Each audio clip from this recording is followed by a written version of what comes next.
আসসালামু আলাইকুম দর্শক। আমার বিদ্যালয় থেকে বঙ্গবন্ধুর ছবি সরাবো না। সেনবাগের রমেশচন্দ্র সরকারি প্রাথমিক বিদ্যালয়ের অফিস কক্ষে প্রধান শিক্ষক শামীমা ইয়াসমিন বঙ্গবন্ধুর ছবি বিষয়ে কথা বলেন। পিরোজপুরের নেছারাবাদ উপজেলায় সরকার পরিবর্তনের পর অধিকাংশ সরকারি ও শিক্ষা প্রতিষ্ঠান থেকে বঙ্গবন্ধু শেখ মুজিবুর রহমানের ছবি সরিয়ে ফেলা হলেও সোনারগাঁও রমেশচন্দ্র সরকারি প্রাথমিক বিদ্যালয়ের দেওয়ালে এখনো সেই ছবি টাঙানো রয়েছে। বিদ্যালয়টির প্রধান শিক্ষক শামীমা ইয়াসমিন বলেন, আমি একজন মুক্তিযোদ্ধার মেয়ে। বঙ্গবন্ধু না হলে স্বাধীন বাংলাদেশ হতো না। তাই আমি আমার বিদ্যালয় থেকে তার ছবি সরাবো না। উপজেলার বলদিয়া ইউনিয়নের রাজবাড়ী গ্রামে বিদ্যালয়টি অবস্থিত। বিদ্যালয়টির প্রধান শিক্ষক বলেন, কেউ যদি বঙ্গবন্ধুর ছবি সরাতে চায় তাহলে নিজে এসে সরাবে, আমার হাত দিয়ে ছবি সরানো হবে না। বিদ্যালয়ে এখনো শেখ মুজিবুর রহমানের ছবি টাঙিয়ে প্রধান শিক্ষিকার এমন বক্তব্যে এলাকার রাজনৈতিক মহলের মধ্যে চাপা ক্ষোভ বিরাজ করছে। তাদের বক্তব্য, যেখানে সব সরকারি বেসরকারি শিক্ষা প্রতিষ্ঠান থেকে শেখ মুজিবুর রহমানের ছবি সরানো হয়েছে, সেখানে এখনো বিদ্যালয়ে শেখ মুজিবুর রহমানের ছবি টাঙিয়ে প্রধান শিক্ষিকার এমন বক্তব্য মোটেও শুভ লক্ষণ নয়।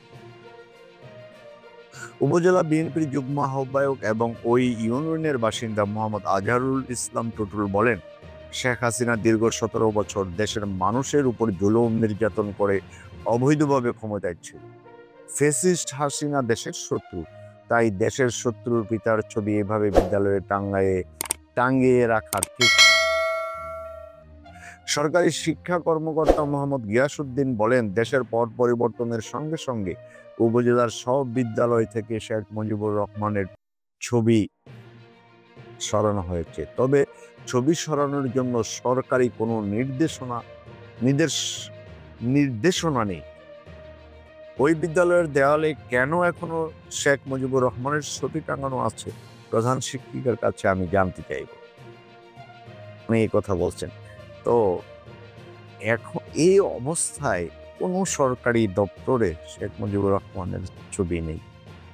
ওই মহিলা প্রধান শিক্ষিকা কত বড় সাহস, উনি নিজে সরাবে না মুক্তিযোদ্ধার নিয়ে। আসলে মুক্তিযুদ্ধটা কি কারো একার, কারো বাপ দাদার? মুক্তিযুদ্ধ তো আপামর সবার, বাংলাদেশের সব মানুষের। কেউ কেউ যদি তার দায় দায়িত্ব সবকিছু একজনের উপর দিয়ে দেওয়া হয়, এটা আমি সমচীন মনে করি। তো শেষ পর্যন্ত এতটুকু জানা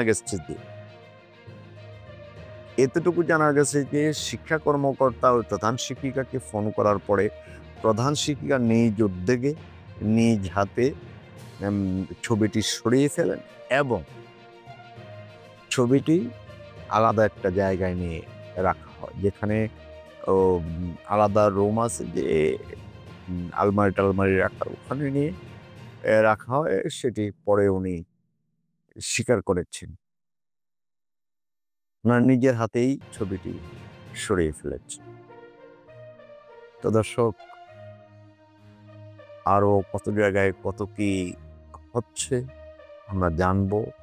এবং আসলে একটা ছবি সরানো না সরানো এটা বড় কথা না, আমাদের নীতিগত, আমাদের চরিত্রগত সংশোধন, এবং আমরা যে এত বছর একটা পার্শ্ববর্তী একটা দেশের গোলামি করে আসছি, একটা রাজনৈতিক দল, ফেসিবাদী দল আমাদেরকে সবকিছু মুখ বন্ধ করে রেখেছিল। নির্বাচন ছিল না, আয়নাগর ছিল, আরো কত কি।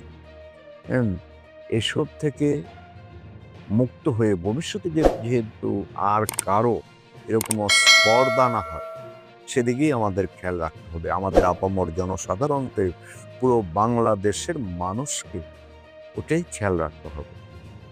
এরকমটা আর আমাদের জনগণের ঘাড়ে চেপে এসে যে কোন আবশ্যক। আজ এ পর্যন্তই দর্শক, ভালো থাকবেন। আল্লাহ হাফেজ।